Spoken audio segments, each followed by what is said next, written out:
is Ariana Rubieska. My YouTube channel is all about teaching you how to make your money grow and how to make your money pay you. The majority of my content is like stock market related, and I am also trying to get more into real estate with you guys. So I have one video posted about my real estate plan. I'll show the little card right here that'll pop up if you want to check that out. But in today's video, I decided to talk about the entire process of buying a house. So I'll be taking you guys with me to show you what I've learned so far from my own personal experience and my own research. If you want to get in touch with me, I have all my socials linked below. I have 2 Discords I am actively participating in. One of them has over 4,000 members, and then the other one is my personal one that has like over 300 members. So if you want to check that out as well, they'll all be linked below in the description. And also I am a part of the Webull affiliate program. So if you want to get 4 free stocks, go ahead and use my link and open an account and deposit your first $100 to get 4 free stocks. Webull is an amazing beginner-friendly broker. The beauty of it is that you can analyze charts all on your phone because it's all in the app. It's honestly what I would use if I didn't have like a laptop or anything, because most brokers don't have that service available to their users. So yeah, Webull is amazing. Definitely go check it out if you want to get those 4 free stocks. That's it for the intro though. Let's get started.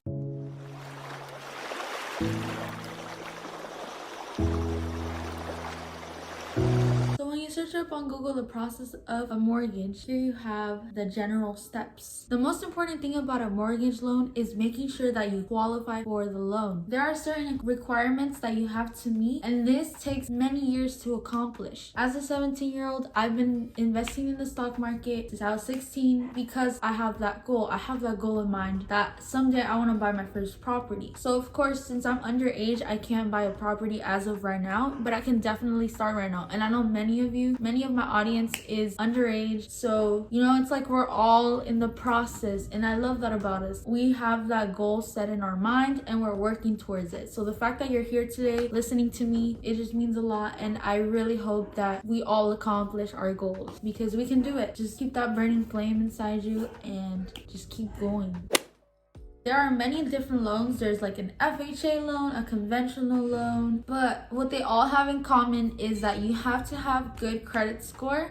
Typically you want to have over 600, but my best take on that is try to keep it above 700. So that's something you can start doing and start to get knowledge of at a young age. Like, just learn how credit works. It's fine if you can't get a credit card. Legally, you can't get a credit card until you're 18 because you can't even take a loan out until you're 18. So what you can do now is get familiar with money. So I have a YouTube video. It's my 3rd YouTube video where I talk about how I manage my money. If you want to check that out, I'll put the card right there. But yeah, just get in the habit of tracking your spending and tracking where you invest most of your time and money, and try to cut off costs that are draining your bank account. A really good thing that you can start doing at a young age is having a job or having just a stable source of income. That will help you get ahead and get familiar with the whole money management and how credit works and everything. So that way, once you get your first credit card, it won't be difficult for you to not overspend the limit. It is recommended to spend only 20% of your limit. Once you apply for your first credit card, I'd say the best way that you can use your credit card is for like simple stuff like groceries or gas, you know, things that you can automatically pay back with no problem. The credit card that you'll most likely start with is like a secured credit card, which will act as another savings account that will be your job to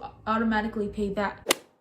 The very first steps are your credit. Find out how much money you want to put down, and find out where you're spending your money and how you can budget your money in order to afford that house. So we've already talked about credit. Let's go over how much you want to put down. The 2 loans I'll be talking about are going to be the conventional loan and the FHA loan. The reason why I'll be talking about these 2 is because these are basically the ones that allow you to put the least amount down. So for an FHA loan, the least that you can put down is 3.5%. So for example, if you have a 500,000 house that you want to buy, 3.5% of 500,000 is 17,500. So that amount is what you'll be paying to the bank the first day that you get your loan. In comparison to a conventional loan, you'll be putting down $15,000 if you have a $500,000 house. Something that conventional loans are great about is that you don't have to to pay mortgage insurance if you put down over 20%. FHA loans doesn't matter. If you decide to go with an FHA loan, you have to pay for mortgage insurance. In California, the average PMI or mortgage insurance is about 0.55% to 2.25%. Another thing about FHA loans are that you have to live in the home the first year that you buy it. The luxury about conventional loans is that you don't have to live in that property. You can use that property as an investment property. Like there's no requirement for you to live in that property. So you can just stack up on your real estate empire that same year. As a first-time home buyer, look at all your options and decide which one works best for your lifestyle. If you want to live in the home, then maybe go for an FHA loan. But if you just want to buy an investment property as your first property, then maybe a conventional loan is better for you. If you want to avoid those insurance payments, go ahead and put down more than 20%. The point here is that you have to look at these requirements before you actually buy the home, so you can prepare yourself and you won't be limited to just one thing. If you're underage, don't get it twisted. You can start at any age. You may not be able to go to the bank and get a loan as soon as possible, but you can definitely start. It's just about seeing your options and seeing how you can have more opportunities than anyone if you start now. So for example, what you can do now is get smart with your money, start investing in the stock market so that money that you're saving up for will actually grow and not be affected by inflation. And then as soon as you turn 18, get a secured credit card so you can start building your credit and so you can be the bank's favorite.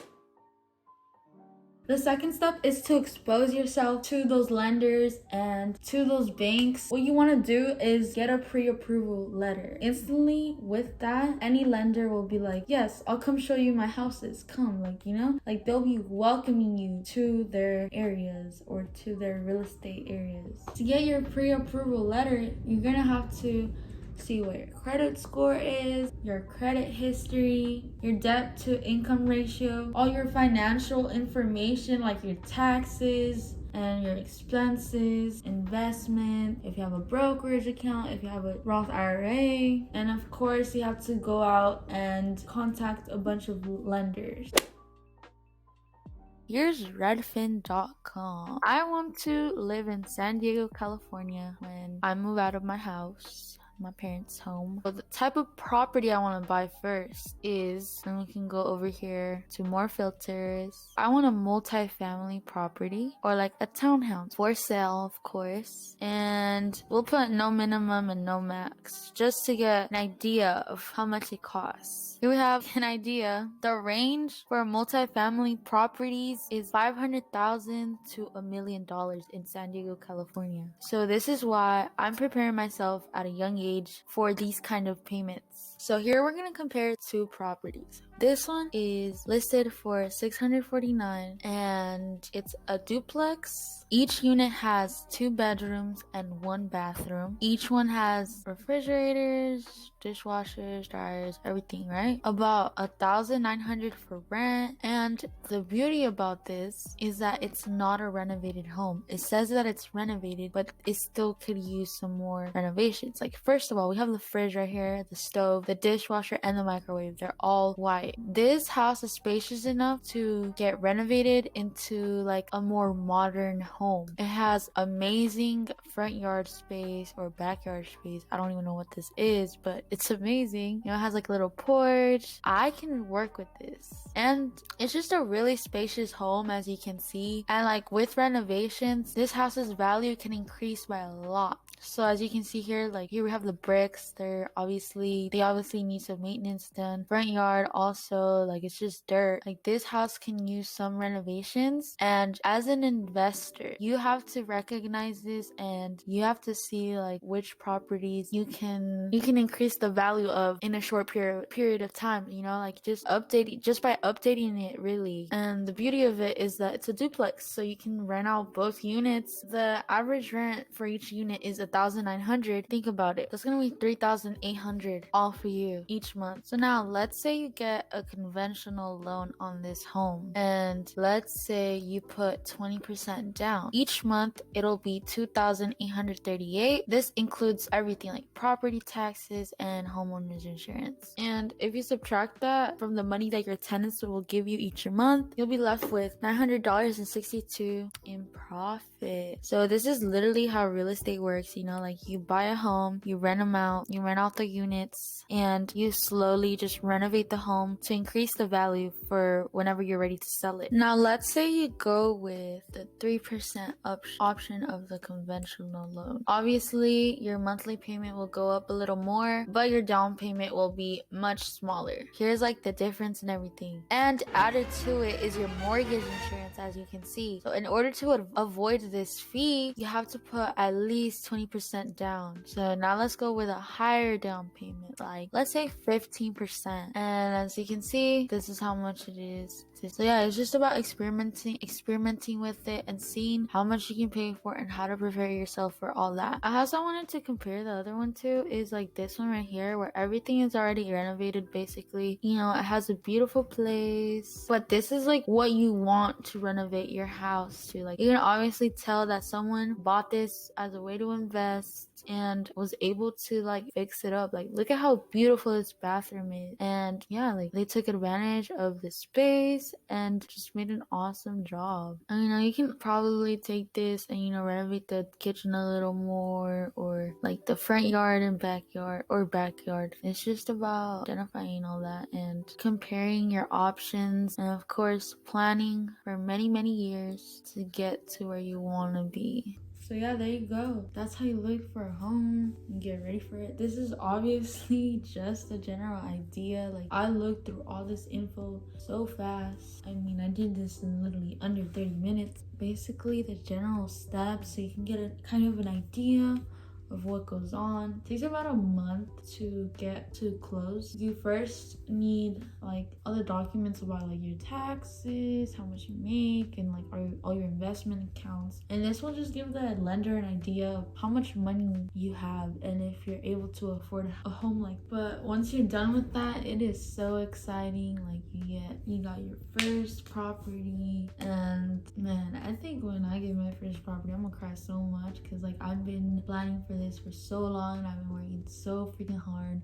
So I wish that for you guys. I wish that for you. I really hope you can accomplish your goals and have the chance to feel that, to experience what it's like buy your first investment property and continue to build your real estate empire. Thank you so much for watching though. I really hope you enjoyed the video and I really hope you stick with this goal, because this is an amazing goal. Like this will set you up to wealth and to whatever you want to aspire with money, whether it's like freedom, just being your own boss, you know, like this is it. These are the first steps. This right here, you watching this video, these are the first steps. And I really want you to see that, like you're already there. You're already that person.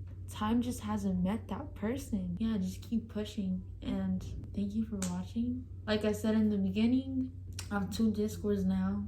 Bearish Bulls, thank you Bearish Bulls for contacting me and giving me the opportunity to join. It's such a cool Discord. You know, they have over 4,000 members, and here's what they look like. I'll put the link in the description, like I said, as well as the Webull stocks, so you can get started in investing. And other than that, thank you guys so much for watching, and next video will be me, my friend, opening his brokerage account. So that's gonna be really fun. I'm in the process of recording that as well. And yeah, let's get it. Have a blessed day. Bye.